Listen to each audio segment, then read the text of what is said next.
मैं सच्ची इनाम सबके दिल से हल्फ उठाता हूँ कि मैं खुलूस नियत से पाकिस्तान का हामी और वफादार रहूँगा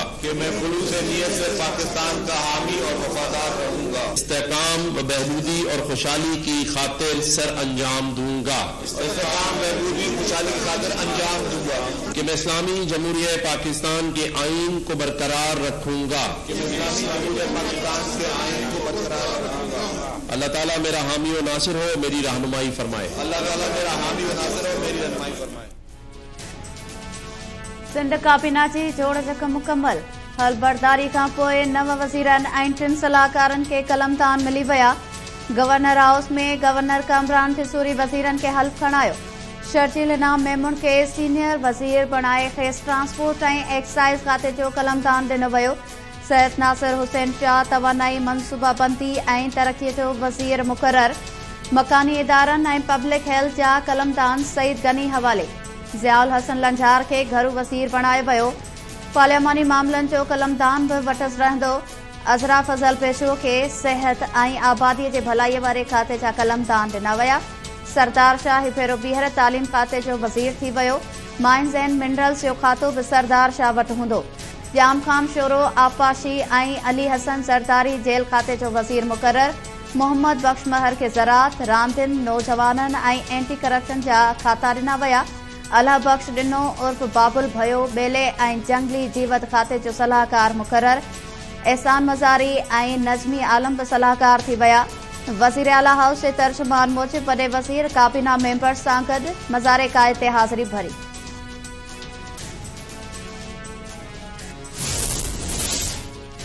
बानी पीटीआई सां अटियाला जेल में मुलाक़ात ते पाबंदी लागू। पंजाब जे घरू खाते 2 हफ़्तनि ताईं मुलाक़ातुनि ते पाबंदी हणी छॾी। जेल इंतिज़ामिया मूजिब बानी पीटीआई सां मुलाक़ातुनि लाइ अंगारे ऐं ख़मीस जो ॾींहुं मुक़ररु थियल आहे, पर सिक्योरिटी ख़दशनि सबबि फ़िलहाल समूरनि क़ैदियुनि सां मुलाक़ातुनि ते पाबंदी आहे।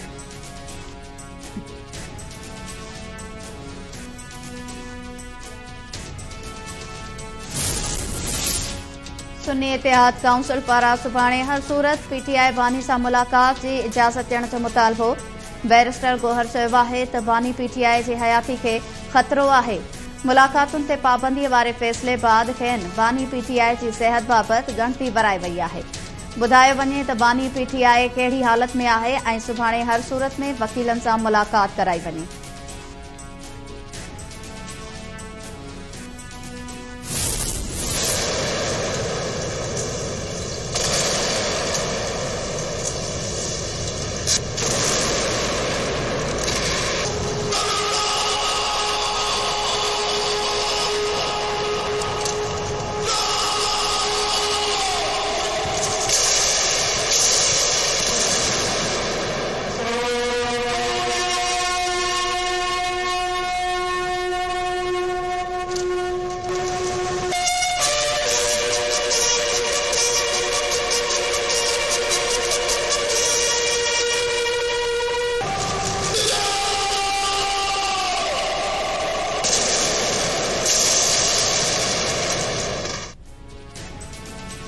सदर आसिफ अली ज़रदारी जी कराची पहुचण बाद कायदे आज़म जी मज़ार ते हाज़िरी।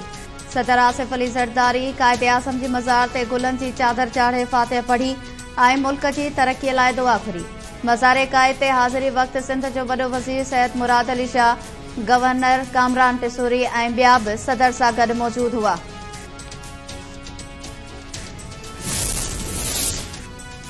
सिंध जे मुख़्तलिफ़ इलाइक़नि में तेज़ हवा सां गॾु बरसात कणक जे फसल खे कापारी धक। मवासिलाती निज़ाम बि दरम भरम थी वियो। सखर, रोहड़ी, पनुआक, लाड़काणो, नवदेरो, डोकरी, मोहनजो दड़ो, कंबर, शेदात कोट, नसीराबाद, गाजी फावड़, बाड, खैरपुर, कोट डेजी, पिरियालो, पीरजगोठ, राणीपुर, गंभट ऐं कुंभ में वसकारो। नौशरो, फिरोज, कंडियारो, ठारू शाह, शिकारपुर, मदेजी, मुबारकपुर, मियां साहब, सोबोदेरो, जैकाबाद ऐं गढ़ी खैरो में तेज़ हवा ऐं गजगोड़ सां बरसात। खैरपुर, नाथन शाह, फरीदाबाद, शाह गोदड़ियो ऐं काछे जे मुख़्तलिफ़ इलाइक़नि में बरसात पई।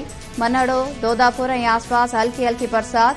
कणक जे फसल खे नुक़सान पहुतो। मुख़्तलिफ़ इलाइक़नि जी बिजली बंदि।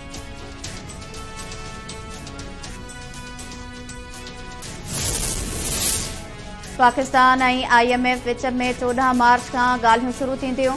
IMF वफ़द अॼु राति पाकिस्तान पहुचंदो। नाणे वारे वज़ीर मोहम्मद औरंगज़ेब ते ॿधल वफ़द 5 ॾींहनि ताईं आलमी मालियाती इदारे सां ॻाल्हियूं कंदो। ज़रियनि मूजिब ॻाल्हियूं कामयाब थियण जी सूरत में पाकिस्तान खे $1 अरब जी किस्त जारी थींदी। IMF सां नए प्रोग्राम बाबति बि ॻाल्हियूं थींदियूं। ॻाल्हियुनि खां अॻु नाणे वारे वज़ीर मोहम्मद औरंगज़ेब जी सदारत हेठि इजलास बि थियो। IMF सां ॻाल्हियुनि जी तयारियुनि जो जाइज़ो वरितो वियो। मोहम्मद औरंगज़ेब चयो त मौजूदा माली साल 2024 इंतिहाई ॾुखियो हूंदो। समूरियूं तवानायूं पाकिस्तान जा मसला हल करण लाइ इस्तेमाल कंदासीं।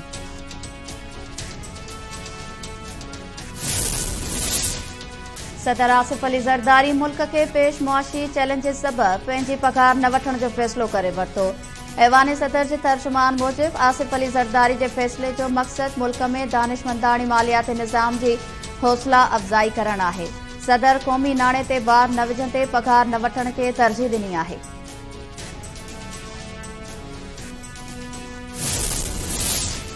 इलेक्शन कमीशन KP जे वॾे वज़ीर अली अमीन गंडापुर जी नाअहली बाबति दरख़्वास्त ॿुधणी लाइ मंज़ूर करे वरिती। PTI अॻवान खे नोटिस जारी।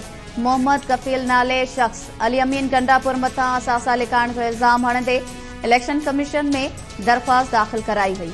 ACP 26 मार्च ते मामले जी ॿुधणी कंदी।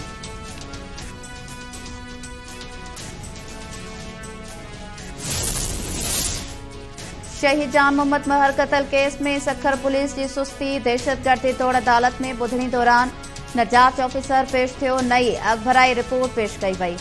सखर जी दहशतगर्दी तौड़ अदालत शहीद जान मोहम्मद महर क़त्ल केस जी ॿुधणी बिना कार्रवाईअ जे 26 मार्च ताईं मुलतवी करे छॾी।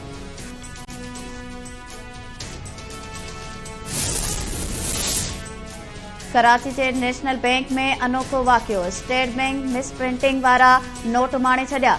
सोशल मीडिया ते वायरल थियल वीडियो में बैंक जे मैनेजर ॿुधाए थो त सुबुह स्टेट बैंक मां जेका कैश आई उन में नोटनि जी हिकु साइड प्रिंट थियल ऐं ॿी साइड ख़ाली आहे। स्टेट बैंक मामले जी जांच शुरू करे छॾी।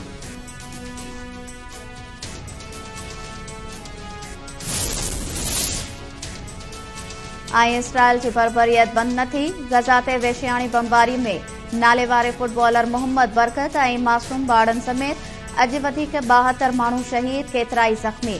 ॾखण गज़ा में इसराइली फ़ौज इमदाद जे आसरे वेठल हथे ख़ाली फ़लस्तीनियुनि मथां बि बम वसाया।